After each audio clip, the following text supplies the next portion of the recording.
I got this phone 4 months ago and used it as my main device. Before that I had a Umidigi F1 which my girlfriend, this one, dropped and cracked the screen. I have looked at a few phones under $100 because I am cheap and also because I don't need a phone for anything other than calling, browsing social media, and occasional light games when I'm on the toilet. After a few options, I have decided on a Blackview A80 Pro, which has a sizable battery, numerous LTE bands, and a quad cam on the back. Because the whole thing only costs $95, I was suspicious, but this smartphone has surprised me. The basic specs are MediaTek Helio P25 octa-core processor, 4GB of RAM, 64GB of onboard memory, quad camera on the back with the main 13MP Sony lens, and it comes with the Android 9 Pie pre-installed. The first thing I did is enable the developer mode, which you could do by tapping the build number in the system settings a few times. Then I disabled the absolute loudness, which made the speaker sound better, and changed all the animations to 0.5x, which made the phone feel more smooth.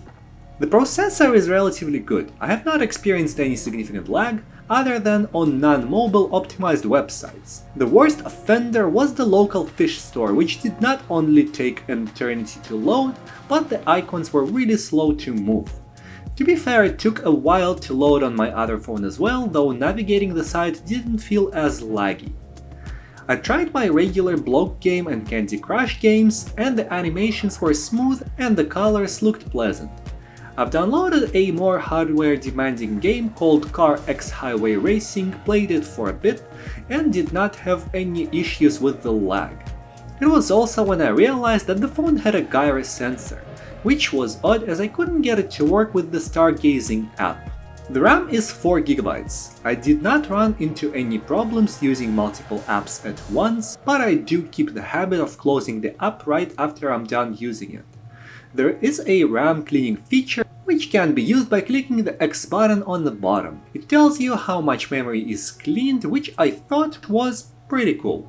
What was also cool is the fact that you could see the speed of the data connection, which is shown on the top left. I don't know if it combines the upload and download speeds, which is a bit confusing if you're uploading and waiting for something to download at the same time, but this is more of an exception as most people don't normally do both.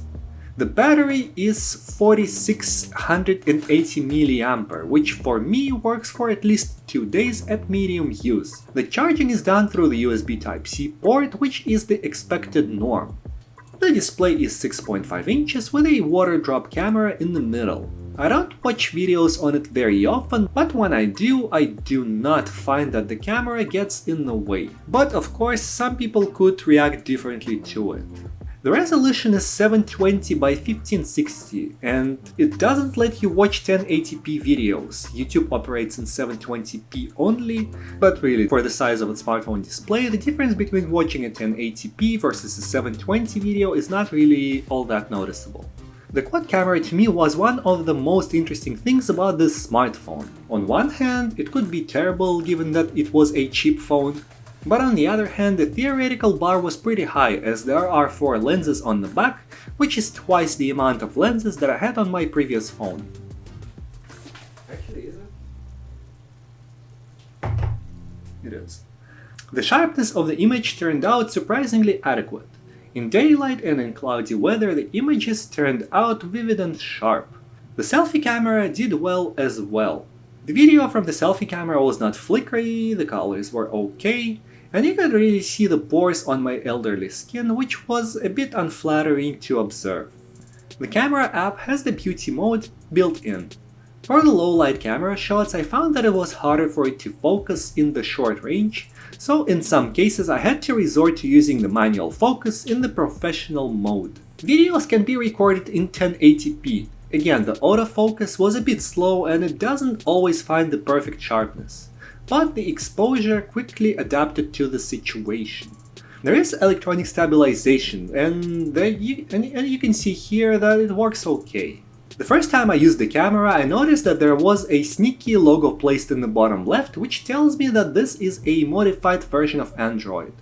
I didn't notice any bloatware or any other unexpected apps, but it was worth noting anyway. What really pissed me off though about the video is that there was no obvious setting to change the video file recorded from 3GP to MP4. I only noticed that when I tried uploading the test recordings into the editing software for this video. It plays fine on my PC, Google Drive plays them without hesitation, but I'd rather not have to use a converter or a third-party app for the videos to get them recorded in a 21st century format. To say the least, I am pretty happy with this phone. Are there a few things that I was not so happy with? Sure. The camera could definitely be better. Will I continue using it? Absolutely.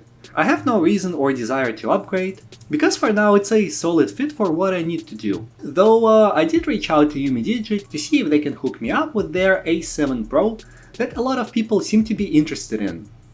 I'm sure you already know how to subscribe to the channel, so if you wish to do so, I would be forever grateful.